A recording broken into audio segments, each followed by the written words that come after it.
So I definitely was really worried about those stairs. These are new shoes, and I was like, if I just slide all the way down, everyone's gonna be really excited, right? So because Pelty already said this, like, I'm nervous too. Like, you guys are so cool, I've talked to you. You are all very amazing people. So if I start like getting clammy, just like look at me really deeply, look at my soul, inspire me, and we can keep on going.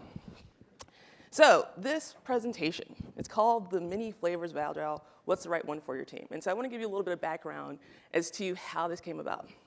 So, Mikey was talking about badass people, and I feel like I'm one of those employees for a lot of my companies. And so when I get frustrated, I end up like just like railing and yelling at my managers, being like, I hate this, like, why is this thing happening, like, whatever. And so one of my managers was just like, well, what's your complaint right now? I was like, why does everyone come to me about Agile methodology? Like, everyone comes to me and goes, Bethany, you're the expert. Like, you're the only one who can help us figure this out. And I was like, no, this is really simple. It's as simple as cakes, right? So I'm gonna create a whole presentation about cakes and Agile and explain to people how you can figure out what types of systems might work for your company. So let's get right into it. So on the agenda today, we're gonna talk a little bit about the history of Agile. We're gonna come up with some common examples of Agile. We're gonna do some Agile evaluation criteria. We're gonna break it down a little bit. You guys are gonna be awesome. And then we're gonna apply what we've learned, and then we're gonna do a review, which, by the way, you can tell I'm a product/program manager because there's an agenda for every meeting. Like, I don't go into anything without telling people where we're gonna go. So Agile at the beginning, I always feel like there should be like that dun-dun-dun, like music when you do this. But, so what happened? So in 2001, 17 guys, which they were all guys, obviously the next one's gonna be some women as well. But 17 guys went to this amazing chalet. They really do call it a chalet. I like double checked it because I wanted to say that out loud, in Utah. And they were all considered experts on how to build great software. And so what they came up with is, it really comes down to 12 principles. And these 12 principles are called the Agile Manifesto. And it's something I definitely recommend all of you read. In fact, a lot of the things that have already been talked about this morning, they're kind of captured there. Like the principles of how you manage teams, the principles of how you build software, they all exist in the Agile Manifesto. And it's not that scary, like crazy thing that a lot of people think of when they think of Agile methodology, which is that it's so difficult. It really isn't. And so I like to focus a little bit on some of the core values. And these are the 4 core values that are most important to me. And even beyond them being the 4 core values that are most important to me, I really only look at the bold part. Like, I look at individuals and interactions. I look at working software. I look at customer collaboration. I look to responding to change. When I think about how I make sure that we build successful products at every company I work at, if I follow those 4 core tenets, if I focus on those 4 core things, I'm always successful, right? And it also goes to this idea that like processes, even when you think about like different frameworks of Agile, no process should ever inhibit the ability for a team or a company to be successful. You should always just be kind of kicking the door, asking yourself, hey, like, we've been doing this for a while now. It seems like some people aren't really, understanding this. Like, maybe we should do something different. So then, I was like, wait, what are some of the common flavors of Agile? So a couple things here. I know there's going to be someone who goes, well, you have waterfall on this list. You have extreme programming on this list. Why do you have that? Because there is still the very simple principle that most people actually don't run one flavor of any type of software development process. A lot of times you have like what I call water-gel, right? Some people call it agile fall, right? Because you're running some kind of some combination of different principles. And so taking in and taking ownership of the fact that those things could be agile-like in some principles, I think really helps. But for the purpose of our presentation today, we're not gonna focus on the right side, right? Actually, yours is right side for there. We're gonna focus on the Spotify squad model. We're gonna focus on Lean, Scrum, Kanban, Waterfall. These are the most common flavors of Agile that you're gonna actually interact with on a regular basis now. So then I was like, okay, cool. So I'm telling these folks that this is all really simple, it's all really easy, it's gonna be like cake. But how do you actually evaluate this, right? How do you make sure the ingredients are right? So first you have to look at your team skill level. And skill level can mean different things, right? Because depending on your product, depending on the type of company that you're running, skilled, like someone who would be low skilled in one company might be super high skilled in another company. So it really is very important to look at your ingredients on your team to figure out exactly what types of skills that you're dealing with. Then you have to think about maturity level. So this is something that gets controversial. Because people are like, what's maturity? I'm like, well, you know, as my mama would say, are these some grown-ass folks who know how to do what they're doing, right? Like, are they grown? Can they act by themselves? Can they be autonomous? You know, if you can't answer yes to a lot of those questions, you have a very low maturity level at your company. And again, that's perfectly fine. You have to find something that works for those people. Then you have the company risk tolerance. So, you know, as Mark mentioned, I work at Apple now, so now like my risk tolerance is super high. Like when you have a lot of money behind you, you can try lots of different things. But I also acknowledge that depending on your company, you may not be able to take that risk. You know, you may not be able to survive deleting 12,000 files, right? So like it's very, very important to kind of take that into account and start thinking strategically about what it means to take risks with how your teams work. Right? Because if you make changes and it doesn't work and your company can't accept the risk, chances are you really will not have a company afterwards, right? Like you might actually really put yourself in danger. And that's team size. Now one of the things here is, and this is something that I will talk to, I'm blue in the face, I fundamentally believe teams shouldn't be more than 7 people. If there are more than 7 people, you're going to get into very complicated situations. In fact, one of the management principles that I really follow is for every single manager, there should not be more than 7 people that they manage, right? It's a really great ratio. It allows people to be heard, be understood, be successful, right? And so one of the ways I think about it is you have a small team, which is less than 5 people, medium team, 5 to 7 people, large team is more than 7 people. And when I talk about team here, there's a couple different ways. So there's teams who are technical teams, so those people might be, you know, the product manager, the program manager, the developers that are working on it, the designers, the QA. If you're an HR team, it might be the chief, you know, people officer, their HR managers, and the, you know, talent recruiters. And because, again, all these things kind of like apply to different types of organizations, different types of teams, all that good type of stuff. So then it's like, okay, we got all this information, how are we gonna break it down? First of all, we have cake, which by the way, this is a strawberry shortcake, it's my favorite cake, so if you ever wanna buy me cake, feel free. So, first principle, we have waterfall, and it's fruitcake. Because it's the thing that people don't seem to like. They're always just like, oh my God, Bethany, the fruitcake was so horrible, it was dry, and I'm just like, well, you know, that's because they do it so far in advance, right? So fruitcake with waterfall, you have to do everything at the very beginning, right? So you have to have all your designs in the beginning. You have to have your entire like development strategy in the beginning, and then, you know, kind of gets dried up actually, because by the time you start working on it, you're just like, wait, like my customer actually didn't want that thing, and now I've already built it. Now I got to find some other customer who will buy this thing. But I actually think it could be good for certain things.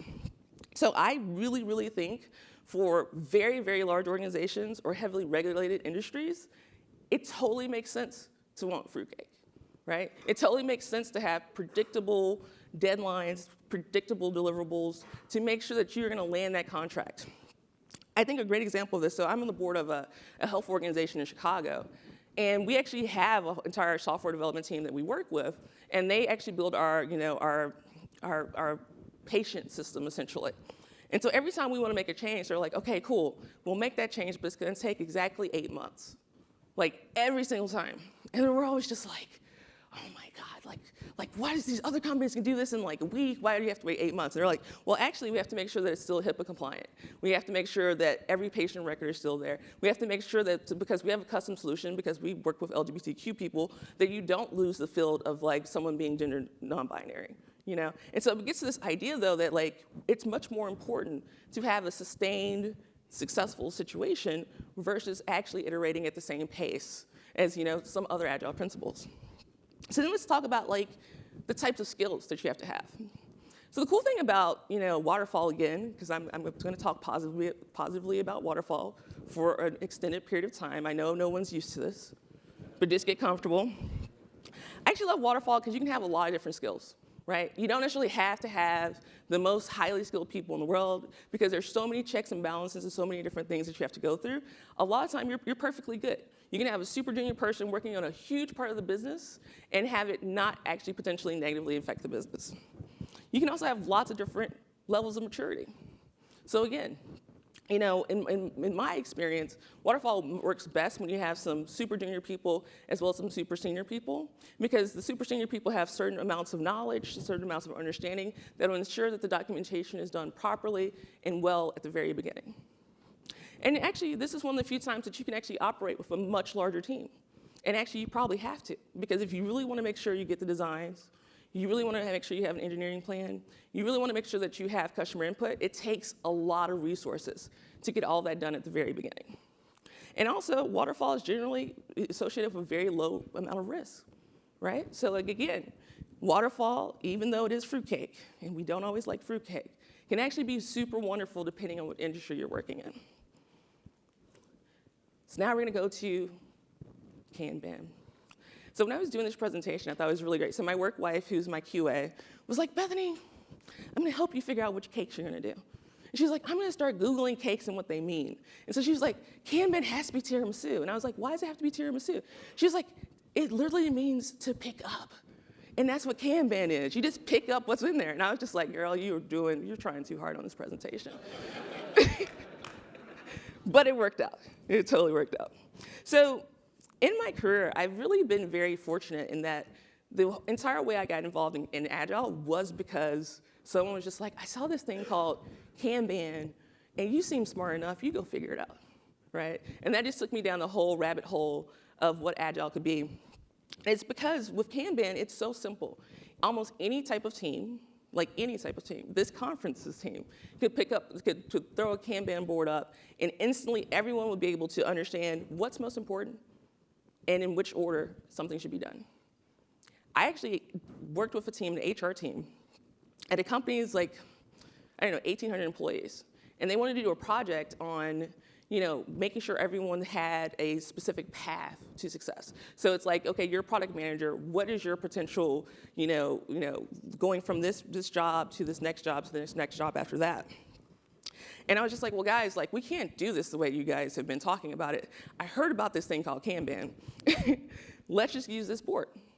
Let's come up with all the tasks we think we need to do over the next 6 months. Let's put it in order. Let's put it in the highest priority order. And let's make sure that everyone knows that we only choose the highest priority first.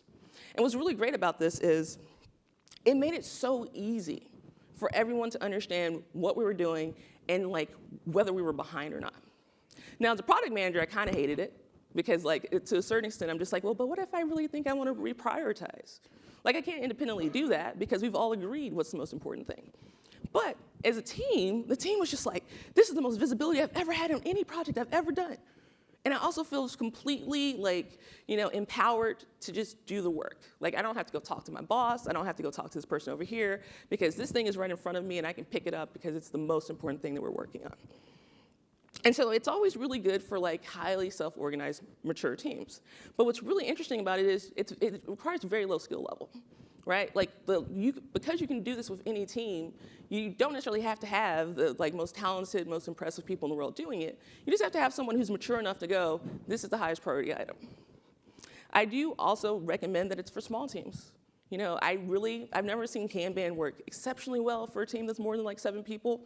In fact, mostly 3 to 5 people. Again, it's because you might run out of work too quickly, because Kanban, you can only prioritize up to a certain point. And with the company risk, because it's so easy to put over everything, you can pretty much do any type of company risk and be able to work with Kanban. Now, I have to talk about a negative, right? So I mentioned the product manager part of it. The second part of it is a lot of times companies' senior leadership don't really like the idea, right? So I've gone into meetings and been like, oh, well, I'm just we should just really do a Kanban board for this particular team, blah, blah, blah, blah, blah. And the senior person's just like, but how do I know it's happening? How does it blah, blah, blah, blah, blah, blah. And I'm like, well, because the card goes from there to here. If the card goes there, it's done. Why are you worried? Right? And so a lot of times I think because it is so easy, it's such a small lift, sometimes it gets very nerve-wracking because there isn't more process around it. But, as we kind of go through this conversation, you'll notice that I really don't think we should have that many processes. So, I think it's actually a really great first step for teams. So then we have everyone's favorite, Scrum, AKA chocolate cake. The reason I call it the chocolate cake is because everyone has probably run into a flavor of it at some point. Every single team at some point, someone in your company was like, let's do Scrum, right? And I think almost every company I've ever started at, we were at Scrum, or we were moving to Scrum, or we're moving away from Scrum, something like that. And so that's why it's actually a really great first Agile methodology, because usually people run into it. Now, I'm going to tell you the kind of difficult part, though. Most software developers hate it, right? Because they've had really negative Scrum experiences. So a little background about Scrum. In order for Scrum to actually work, you're supposed to have a bunch of very specific roles, right? You're supposed to have a Scrum Master. You're supposed to have a product owner. You're supposed to have a development team. That doesn't happen in most companies. I mean, we're talking about the fact that some companies don't even have product owners or have not assigned product owners. Most people who may have a product owner then doesn't have like a Scrum Master. And if you don't have a Scrum Master, you end up in this situation where like maybe the product owner is also the Scrum Master. Or in one situation, somehow the QA became the Scrum Master. I don't know how that happened. But you end up with all these people working on dual roles. And the thing about Scrum is supposed to be set up that, me as a product manager, I can focus on the business outcome. The development team can focus on building the product, and the Scrum Master is supposed to unblock all of us and make sure we communicate well and to make sure the team is successful. And when you have people working multiple of those roles, what ends up happening is, as a business person, I'm also supposed to be, like if I'm also the Scrum Master, I'm supposed to be unblocking them and making their lives better, but I'm also the business person, and my CEO is telling me, oh no, this is not okay. It has to be built this way. We can't miss this deadline, et cetera. And so it creates so much conflict, and it actually makes a lot of those teams very unsuccessful. And so when I hear a lot of feedback about Scrum, it's just, well, all those stupid ceremonies, we had to do those, and the person who ran them was just so inefficient, and like I didn't even understand it, and we never actually did anything that we talked about in the retro, and so I just don't understand why we do Scrum. And I was just like, you know what, I don't know either. Maybe this is not the right thing for us, right? And so, even though most software development teams run some form of Scrum, they actually generally mess up a lot, right? Because they don't have the right roles.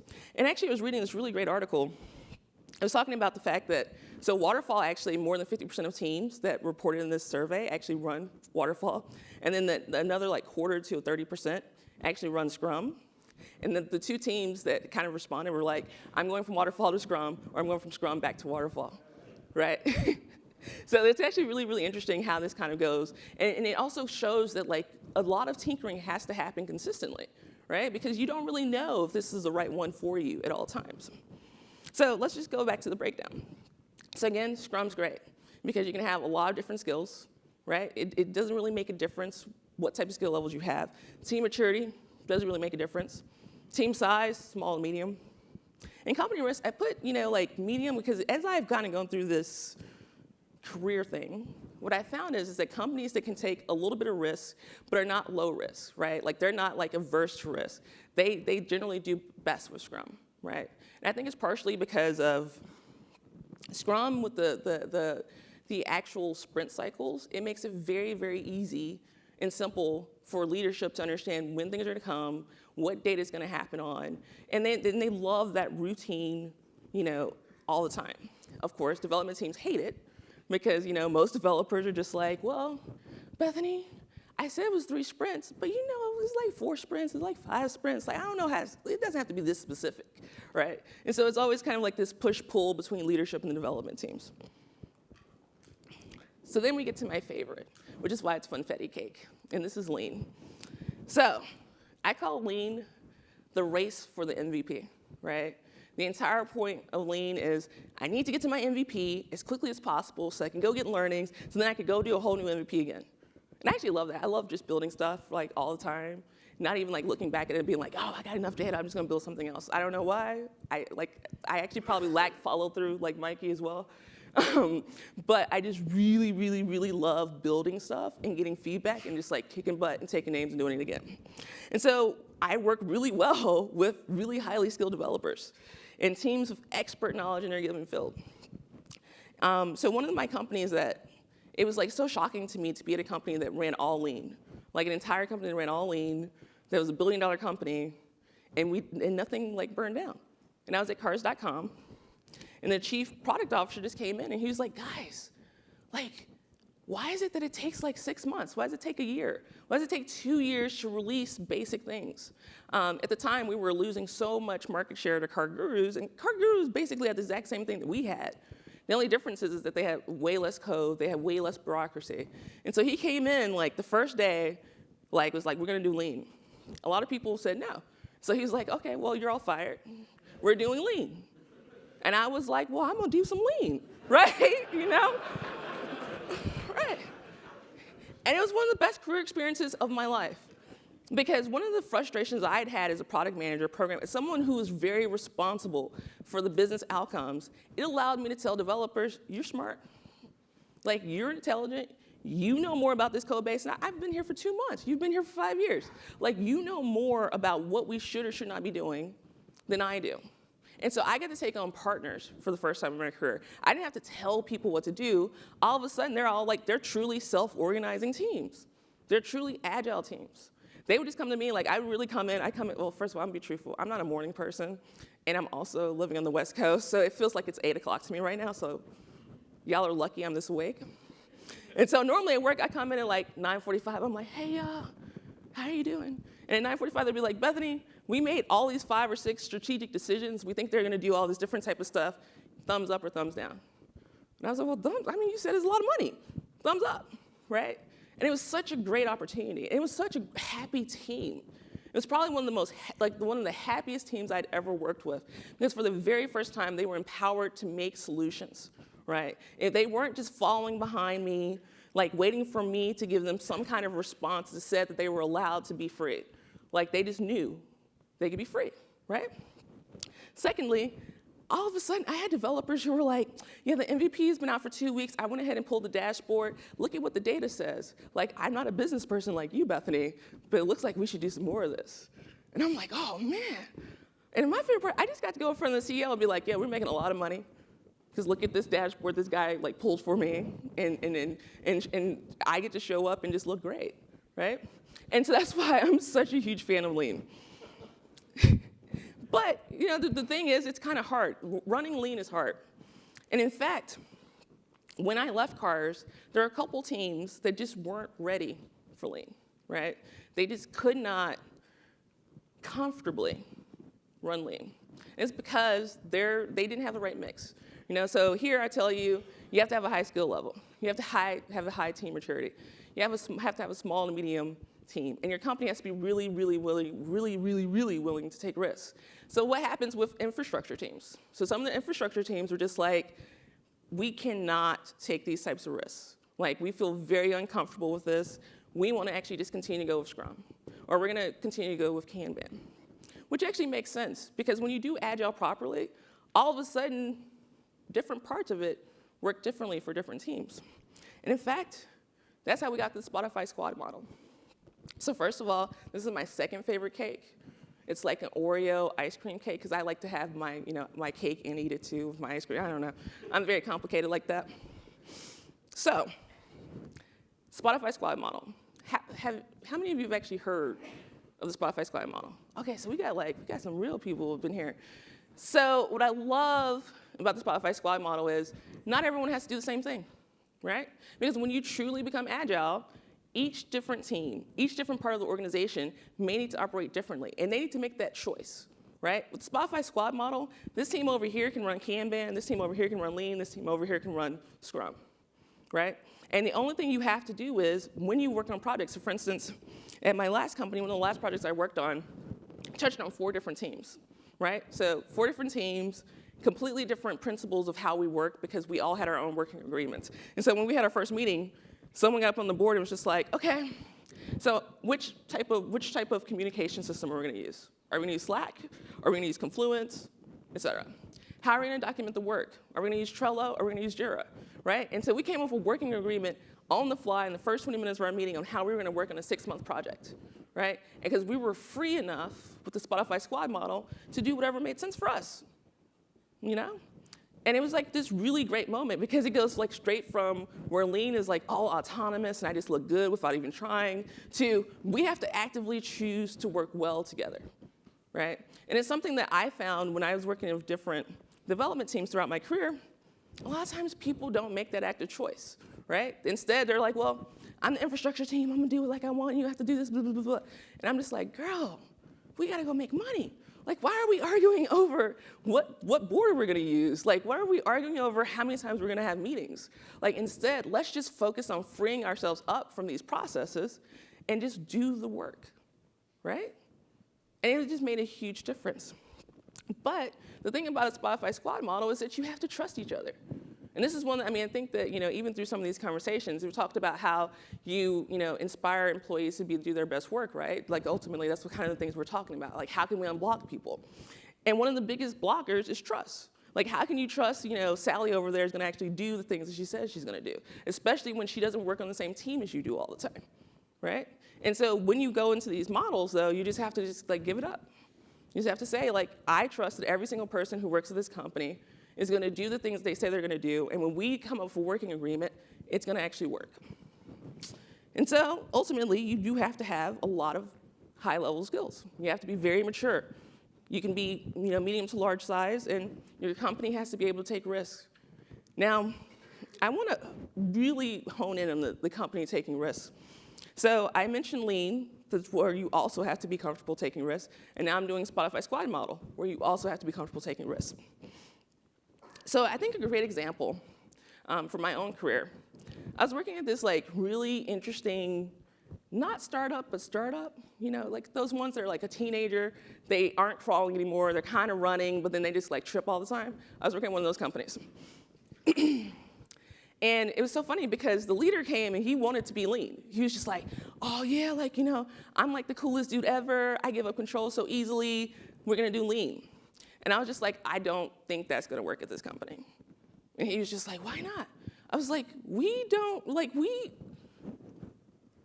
you can take that type of risk? He was like, no, we're really good. I was like, well, but that person over there doesn't want to do that thing over there. Like, I know it's gonna be a hard sell over there for that team. And he was like, well, but no, we'll just make them. I was like, no, let's just do Spotify squad model. I was like, we have great trust. We mess up all the time, right? We mess up together though. So we have great trust in each other. But we need to acknowledge the fact that there's gonna be teams that are just gonna be completely against trying out lean fully, right? This is a much better strategy for us. This is gonna make us much more successful, and we're not gonna have major pushback. And so we went through the Spotify squad model. All the different teams were kind of doing their own thing. And it actually just worked out exceptionally well. And so it goes back to this idea that the process, again, can't inhibit the autonomy of the team, right? Autonomy of the team is how you get to that synergy where you don't have to tell people what to do. People will go out, they will educate themselves, they will figure out the best strategies, and they will come to you with that information. And that's where the Agile Manifesto is really talking about, which is it's more about the principles than it is about the process. So I actually thought about this, and I was like, well, do I really want to make them answer questions? And I was like, yes, I do. Yeah, I'm a product manager. I always make people do things. So I want to come up with a few different examples, because I've given you lots of information. And I just want to see if you guys can kind of figure out which principle or which process might work for the scenario that we have. So, example one. And by the way, all of these are actual examples that I consulted on or I worked specifically in. So I know what we would have done, and I'm totally fine if you guys come up with an answer differently than what I would have thought about. So I work at a well-established tech company. We no longer rely on outside funding and are profitable. We are concerned that we are releasing less, leading to not getting learnings quickly, and ultimately stifling our ability to innovate. Senior leadership has provided me a rockstar team to stop this slide and start pumping out MVPs consistently. What methodology might I implement? You could. That's not wrong. Yeah. Lean, yes, lean. So the key here is the MVPs. But like I said, you can, because technically it's about experimentation. Maybe I would have started off Kanban first, and then I would have been like, wait, these guys really have everything set up, so maybe we'll just do lean. I just want to empower everyone to do the right thing. Example number 2, I work in the medical insurance industry. My product involves medical records and is governed by HIPAA. When building products, I must ensure every single aspect is approved before we get started to ensure HIPAA compliance. The product cannot change after I start to build due to losing compliance status. What methodology could I implement? Good job. See, I gave you like the really easy one after the like hard one to make sure you guys felt great. That's right. So example 3, I am a newer product manager at a pretty well-established startup. I have a team of 5 to 7 developers who are a mixed bunch in terms of maturity and skill level. I would like to instill some sort of agile methodology, but want to ensure it is not too disruptive to our processes. Scrum, yes. And actually, literally my very first product manager job, I come in and they were just like, so we want to do a process, can you learn? And I was like, I ain't never done this before. Like literally, this is my first job, but Scrum worked. It was so easy. I am a senior manager at a successful tech company. I think our product is great, as well as the talent we have in our organization. I want to empower the individual teams to make decisions in a decentralized manner so that we can innovate even faster. I mean, there's like some, what?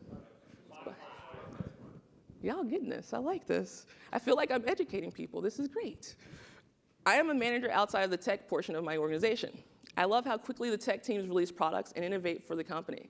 And I would love to bring that culture to my side of the business. I know that technology processes can seem intimidating, so I want to ensure it's lightweight and accessible. Kanban, perfect. All right. We are a medium-sized tech company with under 1,000 employees. We are very comfortable with agile principles and want more freedom for product teams to build new features, but need releases to go out at a reliable cadence. This is a trick question. This is definitely one where you should try all the things and just figure out which one works best, right? Because when you have they already know agile, so you could do some Scrum, you could do some Kanban, you could do some Lean, you could do anything right there. Just experiment, because you got to figure out which one of your team is going to work best under.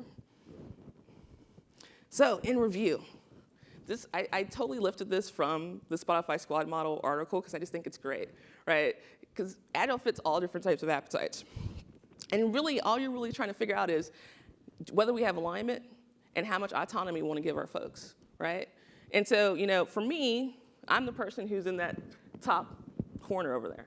That's the only way I really like to operate in my companies. However, you could be in any one of these other ones, right? And so you just have to figure out where you are in terms of your alignment and in terms of your ability to give your team autonomy to figure out which one might work best for you. So, in summary, any organization or team can run some flavor of Agile. I've done it with HR teams. I've done it with my board of directors for the health organization I work with. I do it at Apple every day. You can do anything. Company and team maturity, team talent, and team size, they dictate what type of Agile you should work under. But you should experiment. Again, I thought I was a Scrum person. I have a certified Scrum product owner and all the other stuff, the stuff you get to make sure that people hire you. I have all that stuff, right? But what I found is that I can go into a company, and the company is in such different states that it just may not make sense for where they are. And so I love being able to tell someone, I'm not going to do anything for a month. I want to actually kind of see what people are doing.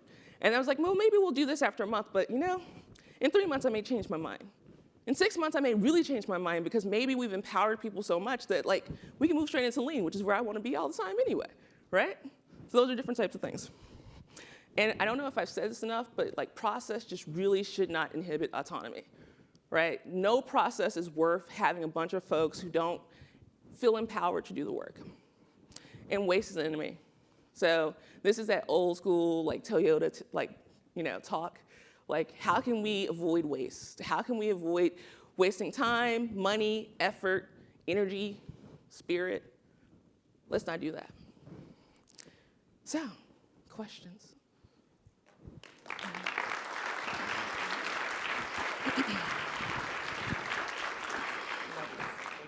There's a reason we had you on before lunch as well. Oh yeah, just to get you guys hungry. He tried to get cakes though, I will say this. So. Yeah. Well, I thought cakes then lunch is, even for Boss, a little bit, a little bit much. Right, questions. Here we go. First of all, great talk. Love that you brought in the Heinrich diagram at the end. I'm interested to hear you talk a little bit more about why you characterize risk the way that you did for Waterfall and Lean. You said that Waterfall is for low risk tolerance companies and that Lean is for high risk tolerance companies, but isn't waterfall actually really high risk from a desirability and viability standpoint, since you wait until the end to deliver customer value and get that feedback? I mean, it's definitely lower for compliance risk, but just knowing that's only one type of risk that companies have to deal with. And then similarly for lean, isn't the point of lean to drive down risk from the get-go by testing those really risky assumptions? Yeah, so the way I think of risk in this case, which that's a good point, is that I'm thinking about the ability of the company to sustain. So basically, if a project doesn't get done, right? If a project becomes incomplete, it's the ability of the company to pivot is basically what I'm thinking of. And so lean, the reason I say it's high risk is because the entire principle is to pivot, right? Like you're supposed to get the MVP out there, you're supposed to get the information, then you're supposed to build something. And if the information actually says, that was the dumbest idea ever, you just go to the next thing. And so when I think of waterfall, it's generally for companies that have very sustained models. I don't really see a lot of waterfall companies being like a random startup that's trying to disrupt fintech, right? Like you don't normally see that as a company. Instead, you're looking at like one of the big three financial firms. You're thinking of like some of the largest insurance companies, that type of thing. Mm-hmm. Great. Okay. John here. Bethany, thank you. You reinforced some things for me, and you challenged some things that I probably hold dear, so I'll have to look at that. Mm-hmm. But can you talk a little bit about how each of those lend themselves to when you have a distributed team? We have teams that have broad geographic distributions, some in different time zones, some that aren't. So one of the first Agile principles is that co-location is always the best way to do Agile. So I always struggle with this, right? Because like ultimately, that's not how the world's gonna go, right? We're gonna continue to be spread out even further. So one of the things I talk about is like you have to come up with a working agreement on how you communicate, right? Like so a great example is in my last company before I switched companies, half my team was based on the West Coast and I was based in Chicago. Right? So we had to come up with, like, to start off with, even which hours we were going to work. Because all of a sudden, I was just like, wait, it's been like 3 hours. I haven't gotten the thing that we talked about. And so it turned out that they had completely different working hours than the Chicago team. And so it's coming up with like a very specific working agreement on exactly how you communicate, exactly how you deliver, exactly how you should make sure that you are showing progress on different things like that. And again, it's not to like say I'm policing you. It's actually because you're doing it at the very beginning, it becomes less of like, I'm just following up after you and more about like, well, we just came to this agreement, so I'm just holding you accountable to it. So specifically though, as it relates to each of those processes, does one lend itself better? Does one, whatever you do, don't be remote this situation? Yeah, so again, it's too hard to like just say like universally. Because you could be a team that's perfect for lean, that's a distributed team, whereas most distributed teams probably would never work with lean, right? Because it's so much more about your team skill level, so much more about your team's maturity level, so much more about your company and the types of product that you're building. Now, if I had to, like if you put me across, like if you nailed me to the cross, if I had to choose, I probably would actually say like something like Kanban or something like that, where it's very clear whatever the highest priority item is, right? So then even if you don't communicate every day, everyone knows this is number one. Igor. Bethany, thanks for the talk. I have a question about the skill level, especially for the lean and Spotify something. When you assess those skills, does it only include the skills that are kind of within the framework of a profession, or does it include adjacent skills? For example, if developers are there, making business decisions, do you expect them to have more than just development expertise? So again, it depends on your team, right? So you have to figure out what skills are most important for your team to be successful, right? So like in a more traditional where you have like a product manager, you have product owners, you have developers, you have like those situations, then a developer doesn't have to ever make a business decision, right? So in that situation, all I'm looking for is a developer who has a high skill of being a developer, right? But if I'm in a situation where I may not have some of those distributed roles and then a developer has to also make business decisions, then that's some way that I would actually think about, well, that person has to have a high skill if I wanted to do lean. Another way to put it, if say we want to have to do lean, do we need to send our developer team to some training that is not related to core development skills? So I think training is always good, right? So it just really depends on, it depends on your skills, right? So one of the things, when I did my PMI ACP certification, one of the things I thought was so cool is this one company that was from the suburbs of Chicago sent all of their managers, like even managers who were not gonna necessarily be running a lot of those processes, they wanted every single one of their managers to be trained on the concepts of how to do lean. They wanted all their managers to be trained in the concepts of change management and things like that, right? And so they were preparing themselves to allow any of those people to step in and do the work that was necessary. So again, depending on your situation, depending on the roles that you have, you probably will need to train some folks. Thanks. Thank you. Yes. So I have an example for if you have ever tried mixing any of these methodologies, like two of them. So example could be a company which is pretty large. You have a different skill set of developers, majority of them skilled. However, your team is so big that you want stakeholders to also be engaged in the process. So what I'm thinking is that, have you ever taught or practiced mixing lean, which dev team is gonna practice internally, however, on the stakeholder side, using something like Kanban, so they stay on track with their products? Oh yeah, no, totally, 100%. And in fact, in some ways, some of the methodologies are too far out of bounds for stakeholders, right? Like it's too convoluted or complicated, and so you would maybe have a Kanban board so they can just easily see, this is project one, it's now in progress, and it's done, right? I definitely agree with that. You want to make it as simple as possible for stakeholders. Thank you. Is there a particular methodology that you find or have observed that is less frictional with continuous deployment? So getting software into production regularly without a lot of distraction among So the teams? any of these can be used for that, right? So because I've worked on completely different companies that have used all of these different methodologies, and we all did continuous deployment, right? So I think, again, it depends on your company, right? It depends on your team, it depends on who you're working with. I find that lean is probably my favorite for that, right? Because the developers are really empowered to make the right decision for the business. So if they find a mistake, you know, at 9 a.m., they can have it in the afternoon release, and then we have a better experience for our customers. Thank you. Ashish. Hi, good talk. To my mind, isn't Kanban from Lean? Like Kanban is a manifestation of Lean? So the way I like to think about this is Agile's the wrapper, right? And how you apply it, there's like 5 degrees of separation between these, right? Like there's like barely that much difference. It's really just more like which ceremonies you're gonna have, who needs to be involved, right? So Kanban and Lean are cousins, but I would not say they're the same thing.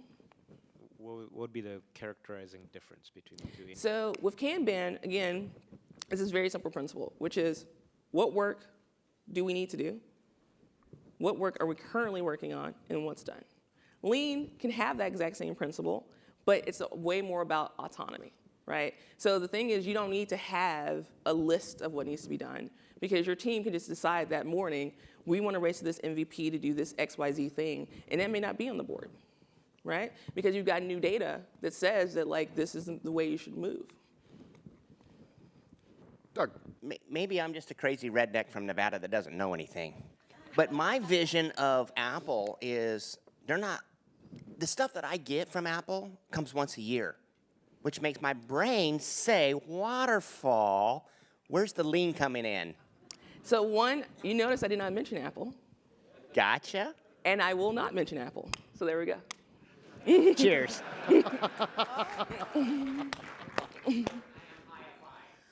I mean, if you want to catch me in a corner that's not recorded, maybe we could talk. Yes, and a cake. And a cake, yes. Yep. Yes. Hi, Bethany. Thank you.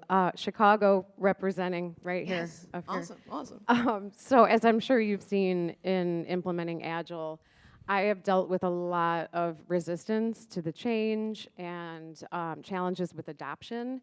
Even when I present the actual scientific evidence of Agile methodologies to executive leadership and, to stakeholders, I still encounter this resistance to change. So have you encountered that, and how have you gone about getting the buy-in? So constantly, yeah, it's a constant issue. And that's why I mentioned, like, so many people have gone through terrible experiences with Agile. Like, I completely acknowledge that it's implemented poorly, it's not well thought out, and so you get into it, and then people are just like, I hated everything about Agile, like, I never want to go back, I'm still scarred. And then we get to be that person who comes in afterwards who's just like, no, but it really works, right? So there's no good way to go about it, right? There's no good way to convince people who have been burned multiple times that Agile is now good. So one of the things that I always ask is for a small pilot, right? It's like, hey, just give me like one team over here. We're gonna try it out. If I have more consistent results, can we then expand it, right? And it's worked pretty well for me, because you do have to like show them to prove to them that it works. Another thing that's worked pretty well, there's some like really great like Agile coaches out there. So having someone come in and just do like a day of talking, especially when they can talk about different examples. Like this one Agile coach, which I can't think of his name right now, but he was talking about like gaming development. So gaming development is notorious for never being on time, for putting out very buggy things, for having huge turnover, right? Because people just get burned out about it because it's so terrible. He was talking about how he was able to put Agile methodology in, and he started off again with a small pilot. He was like, let me just give you this one team that's supposed to be focused on this one product, and I'm gonna show you that we're gonna hit our deadlines. And that team became 40% more efficient, and they all started leaving at 5, right? And so then everyone's just like, well, no, we wanna do Agile too, because we're leaving at 5, right? So I think you really have to prove it to them. You just have to show them that this is something that's possible. And that's the thing about Agile principles though, you have to have a lot of trust, right? And so sometimes I'll go up to someone and say, I know I'm 5'2", black, and super, super butch, but I don't understand why you don't trust me. Like, look at this face. Like, I'm adorable, right? And so that's the thing. You just really have to just break them down.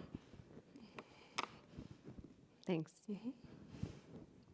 Thank you. We'll go.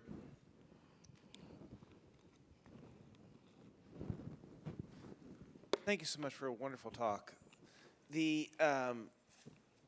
In your discussion of like your frameworks, you talk about the relative skill set maturity of the ICs. You talk about the tolerances of the company. But the thing we're not really talking about in the middle is the manager, really you. So that's the thing. In true Agile, I'm not a manager. I'm just one of the team people. I'm just giving my expertise on the thing that I know about, right? There shouldn't be, because I mean the whole thing is it's self-organizing teams, right? So that means that every person on the team should be able to step up and say, Bethany, we shouldn't do that. Or Bethany, I know we planned for this thing, but now I think it's actually gonna cost us way more and we're not gonna get the value. Like every single person, like that's one of the things that like in my career, they haven't figured out yet, that I just don't tell them things, right? I just show up and go, this is the data, this is the research, this is what we probably should build. Guys, help me figure out how to break this down. And they started doing it. Even with Scrum, I didn't have to run ceremonies anymore. Everyone was like, well, I really want to make sure we get stuff done from retro. So I'm going to take ownership of that. I want to make sure that our daily stands are better, so I'm going to take ownership of that. And I just got to, again, walk in at 9:45 with my coffee and look cute, Yeah. Now, that's not always the perfect situation, right? Like, not everyone is good managers. In fact, we already learned earlier today that the #1 reason people quit is because of their managers, right? And so sometimes in Agile, you have to fire the managers, right? Because they're the ones who are blocking the actual process. Thank you. Fantastic, Bethany. Brilliant. Yes. Absolutely awesome. Yeah.